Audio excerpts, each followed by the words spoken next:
In 1994, 27-year-old Mayumi Arashi, a new mom from Sumida, Tokyo, left her home one evening, telling her sister Yoko she was meeting an old friend from school. Mayumi was married with a 1-year-old daughter, however, moved back in with her sister and parents for support. Following her departure around 7 p.m. that night, Mayumi never came back. And what started as a typical evening for that family turned into a baffling mystery. The next day, Yoko reached out to the friend Mayumi was supposedly meeting, only to hear something shocking. They had no plans to meet at all.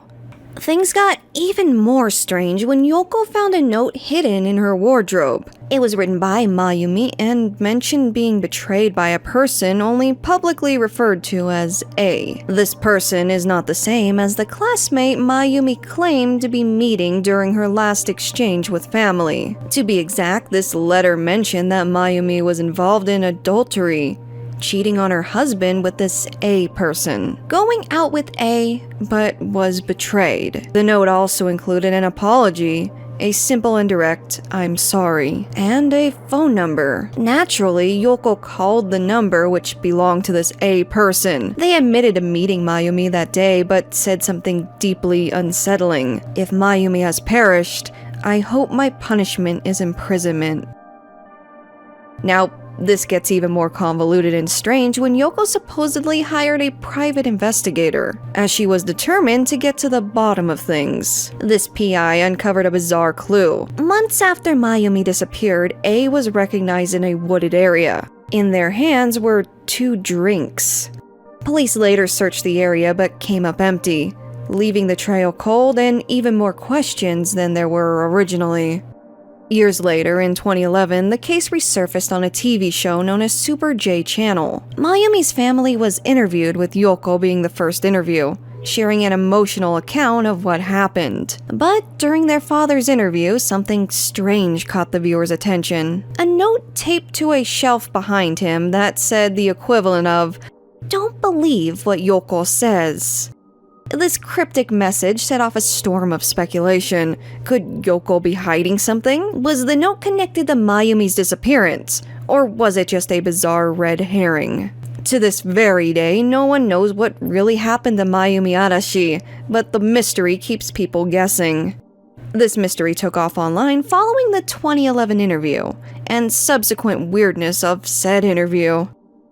Many feel Mayumi is among the Johatsu, or evaporating people of Japan. Shoutouts is the act of a person leaving their life and all their responsibilities of it one day. There are even businesses that help people move house discreetly when they decide to go off the grid like this. I intend to go into more detail with this topic in the next video, so stay tuned for that. As far as that note, it definitely leaves Yoko looking very suspicious. What did she have to do with this? Is she covering something up or possibly lying? Is it possible that it was an intentional setup by the show itself? You know, to generate more attention on it or something. Though if that were the case, that would be pretty tactless. A person choosing to suddenly evaporate is chilling, especially when considering the amount of effort it would take to just never be that person ever again. And let's be real, we all have some kind of digital footprint, whether we like it or not. Simply searching your own name can bring up stuff like your address, your phone number, even work details. Just when you think you've been living a pretty quiet life, turns out you've actually been pretty vulnerable to identity theft and scams. And that's why I'm excited to share today's sponsor, Aura. Aura helps protect your personal information by removing it from data broker sites, which sell your details to identity thieves and spammers. With Aura's data broker opt-out feature, so now I can finally breathe easy knowing my information is no longer up for grabs. But Aura doesn't stop there. They monitor the dark web for your personal data like your social security number or financial details, and alert you if there is a problem. They even have a VPN for safe browsing and a password manager to keep your login secure. Visit aura.com/SakuraStardust to try Aura free for 14 days and see if your data is exposed. Take control of your privacy and safety today.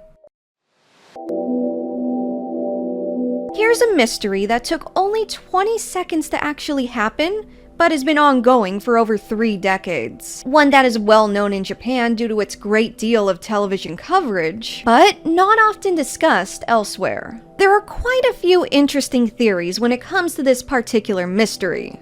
In 1989, 4-year-old Shinya Matsuoka disappeared in an instant, leaving behind one of Japan's most puzzling mysteries. Shinya and his family were out of town and staying with a family member. Shinya himself was climbing the stairs behind his father towards a relative's house in rural Tokushima Prefecture. His father carried Shinya's 2-year-old sibling as they all made their way into the house following a family walk through the neighborhood. Shinya's father turned his back for no more than 20 seconds, but that's all it took for Shinya to vanish. Despite frantic searches by family, locals, and authorities, with authorities called as soon as possible, no trace of Shinya was ever found. The house was in a remote area with little traffic, and no one outside the neighborhood knew the family was even there. The house's location was at the very end of a small town road. In other words, it saw very little traffic. People working nearby saw nothing unusual, ruling out a car accident or abduction. Shinya's maturity, he could recite his address and phone number, made it seem unlikely to his family that he simply wandered off and got lost. Some speculate, since Shinya was a small child, that he was actually taken by an eagle or some kind of raptor-type bird. This would explain why he suddenly vanished and wasn't seen anywhere on the ground. This theory is very unlikely though, as the birds native to that area of Japan would not typically be able to carry a small child. Some also say Shinya spirited away, referred to in Japanese as kamikakushi. This is a folktale that involves Shinto gods sending someone away to a different realm. There have been various cases of people disappearing in Japan over the years that some people attribute to spiriting away, simply because of how sudden and unexplained the disappearances actually are. Things got even stranger when a week after his disappearance, the family received a call from a woman claiming to be a parent from Shinya's sister's kindergarten. This woman was offering financial help. In retrospect, the caller was described as speaking with a Tokushima accent, but the family lived in Ibaraki Prefecture far from Tokushima. Beyond that, nobody at the kindergarten had the phone number to the house the family was staying at. Later on, they found that no such parent even existed, leaving the family with more questions than answers. In short, it can be inferred that whoever called was someone from the area that Shinya was abducted from. Over the years, there have been reported sightings of boys resembling Shinya. Witnesses described a boy at the ocean with an older man shortly after his disappearance. And then there was another who appeared disheveled, and even a child allegedly under watch by a very suspicious-looking man. The boy and whoever was accompanying him were never located and stopped in time. Every eyewitness, especially early on, swore the boy they saw was Shinya. The final two sightings in 1997 and 1998 were especially noteworthy, as both eyewitnesses noted that the boy they saw had bandaged arms and looked unkempt. The story became topical yet again years later in 2018, with people all over the internet excited and hopeful for the first time in decades. This is because a man named Ryuto Wada came forward, and he was publicly claiming to be Shinya. Interviews with Wada were shown on TV, with the man claiming he grew up locked away in a house with a strange man he was told to call Oji-san or uncle. This man was also constantly on house arrest and never left the home. Wada himself even resembled Shinya, and the whole thing reignited nationwide hope. Now, unfortunately, a DNA test provided no connection between Wada and the Matsuoka family. Shinya's case remains a heartbreaking mystery. His family has spent decades searching for him, appearing on television over 50 times over the years in hopes of someday being reunited with their long-lost son. But almost 36 years later now, with this boy only disappearing in a span of 20 seconds, there are still no answers to the question, what happened to Shinya Matsuoka?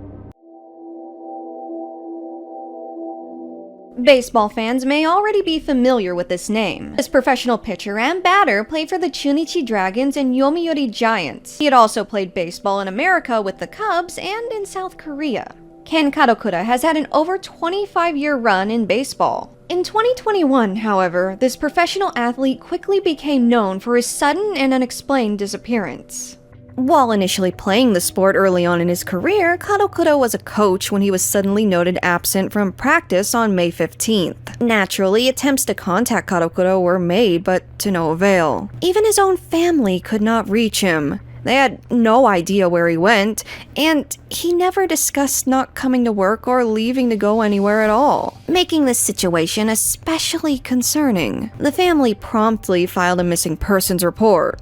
The next development would come only a few days later, when the Chunichi Dragons received a handwritten letter in the mail. This letter explained that Kadokura was resigning from the team. At this point, neither the family nor any member of the team had heard from Kadokura directly. The family was concerned about the true origin of this letter, but members of the Chunichi Dragons recognized Kadokura's handwriting and were certain the letter was legitimate. Unfortunately, this letter never revealed why he chose to resign, and his current whereabouts. There was still no explanation as to why he resigned and vanished in the first place. While Kadokura's team decided to take the resignation seriously, officially putting it into effect on the 26th, they addressed his absence with equal levels of seriousness. An investigation had commenced, and yes, by the 26th, 11 days later, Ken Kadokura still hadn't resurfaced or spoken to the team or his family. There was an ongoing unease from the NPB community as all this unfolded. Reports announcing Kadokura's absence were eventually made, like this one on May 26th. Kadokura has had a long career in both Japanese and Korean baseball as a player and coach. He had been with the Dragons as a coach since 2019, so this sudden disappearance was very unlike him. Now, the search did reach somewhat of a conclusion, as on June 6, 2021, 22 days after his disappearance, Ken Kadokura had returned home. While a tremendous relief, and most certainly the best outcome, no details regarding the circumstances of Kadokura's disappearance were ever disclosed. Kadokura's wife requested that her husband and herself be given privacy, and that has been adhered to in the years since. I'm willing to bet that you've seen various creators on this platform discussing this very topic. It's frequently discussed simply because of how bizarre every single detail of this mystery is. Despite the grand scale of this disappearance, many details remain unclear. Back in July 1989, two mountaineers from Tokyo went missing while climbing Asahidake Mountain in Hokkaido, Japan. A rescue team in a helicopter was trying to find the two, but instead spotted a huge SOS sign made out of birch logs near the Chubetsugawa River. The sign urged them to fly closer and ultimately find the missing hikers safe, only about 1 or 2 miles north of the sign. But here's where it gets weird. When the rescuers mentioned the SOS sign, saying it helped them immensely in locating and rescuing the hikers, the two climbers were pretty confused. They had no idea what the rescuers were even talking about. Turns out they never made any SOS sign. This raised some serious eyebrows, and the police decided to investigate the area around this mysterious sign. Their findings were grim. Near the SOS sign, there was a human skeleton with animal bite marks. These remains were also found to have various broken bones. And in the ground nearby, there was also a hole, just about large enough for a person to get into and use for shelter from the elements. Inside this hole was a backpack. This backpack had a number of items inside, including a toothbrush, toothpaste, other basic hygienic items, an audio recorder, and 3 cassettes. All of these tapes were the kind you recorded over. 2 of the 3 tapes contained recordings of anime soundtracks, including the theme songs for Macross and Minky Momo, 2 very popular series at the time. 1 cassette cover even had a photo or phone card with the Minky Momo character on it. Now, pop culture side note, this character is often associated with bad luck and tragedy in Japan, due to natural disasters occurring whenever the finale of Minky Momo airs on TV, along with some other bizarre occurrences relating to the anime. For that reason, many took note of the Minky Momo tape in the backpack. The most important tape in this bag by far was the 3rd, having been recorded onto with a message. When playing the tape, this is what could be heard.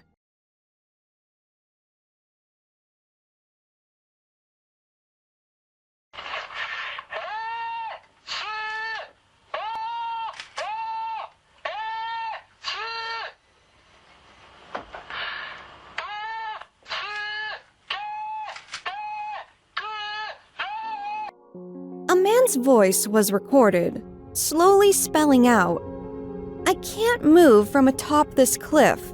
SOS. Please help. I'm near where the helicopter was originally and I can't move further because of the bamboo brush. Please get me out of here." The way the man is talking is incredibly bizarre. He sounds as though he's sending a transmission, sounding out each individual vowel in a very peculiar way. But he was speaking into a voice recorder, and there was no way of the recording actually reaching anyone. So why did he do it? Perhaps starvation or dehydration caused some kind of delirium. Maybe he saw a helicopter flying above and in that moment, he thought he could perhaps communicate with it as though his tape recorder was a radio. That's simply my own theory, but the biggest thing being glossed over with said theory is the presence of a helicopter. Remember, only skeletal remains were found when the helicopter found that SOS sign. So, what helicopter was the speaker even talking about? Maybe they were speaking slowly because there was a loud helicopter flying overhead at that very moment. And the confusion certainly does not stop there. The SOS sign itself was huge. Log stack 3 high and about 5 meters long. That's over 16 feet. It didn't seem possible for a single person to have built it alone, and yet only one body was found. The whole dug could only accommodate and shelter one human as well, and only the belongings of one person were ever found. The bones themselves were initially identified as female. This only convoluted matters more. It was a man's voice on that tape recorder, and the belongings themselves did not appear to be owned by a woman either. Eventually, this conclusion was determined to be an error. The bones were ultimately identified as male. The identity of this person was eventually brought to light as well. The man was identified as Kenji Iwamura, a 25-year-old from Aichi Prefecture. He had been staying at a nearby lodge and told the owner he was going on a quick hike but never came back. Police think he got lost after climbing the mountain. There's this tricky part of the trail with 2 identical boulders. One leads to safety and the other leads to a steep cliff surrounded by bamboo shrub. It has been speculated that he probably went the wrong way and ended up lost. Though, oddly, Iwamura was not found near the cliff, but in wetlands near a large river. But see, if Iwamura had fallen, which does add up due to the broken bones, how did he create the SOS sign with those massive logs? This mystery will never likely be fully solved. While there are a few prominent cases involving missing foreigners in Japan, this 2018 instance is likely among the most mysterious. In 2018, Tiphaine Veron, a 36-year-old French woman, embarked on a long-awaited trip to Japan. Veron, an instructor who worked with disabled children, had saved her money and planned for this trip for quite some time, bringing with her a handwritten list of everywhere she wanted to visit. Veron had visited Japan before, and was even learning the language. While on this trip, however, Veron disappeared, and to this day remains lost without a trace. Veron had begun solo traveling in Japan in late July, and by the 29th was staying at a hotel in Nikko, Japan. Nikko is a popular tourist spot known for its temples and natural beauty, but also fairly remote, with scenic hiking trails with steep cliffs. Veron had left her hotel room to have breakfast on the morning of the 29th, with a Japanese tourist taking a photo of Veron during this breakfast. Veron also cited speaking with other tourists at the hotel, and giving gifts she brought with her from France to those she spoke with. At around 10 a.m., Veron left said hotel alone. While she had her handbag with her, personal documents, including her passport, were left behind. This also included that handwritten list. While a bit odd due to the possible need for identification, this confirms she intended to stay in Nikko a bit longer than that day at least. Veron was spotted hiking a bit later that day by a Japanese backpacker. This witness recalled being somewhat surprised that Veron was hiking by herself, as a typhoon had passed through the area only a day prior and the path was potentially hazardous. This would be the last time Tiphaine Veron was ever seen. The hotel owner noted she never returned and later found her documents left in the hotel. This prompted them to call the police. The Japanese police initially suggested that Veron might have fallen while hiking. In addition, Veron had epilepsy and could have potentially fainted or collapsed. Veron's family flew to Japan as soon as they were contacted regarding her disappearance, and strongly disagree with this. They strongly believe that she was abducted and argue that Veron was incredibly responsible with managing her epilepsy symptoms as she took her medication everywhere. In addition, a suspicious man driving a blue car was frequently spotted near Yogoseki Shrine. So frequently that a sign warning about this man was put up. The man was known to actively harass and prey on women in the area, under the guise of offering directions. Yogoseki Shrine was listed on Veron's list of places she wanted to visit that day. And at around 3 p.m. on the day Veron went missing, an Instagram post of the shrine with a blue car seen parked in the background was posted.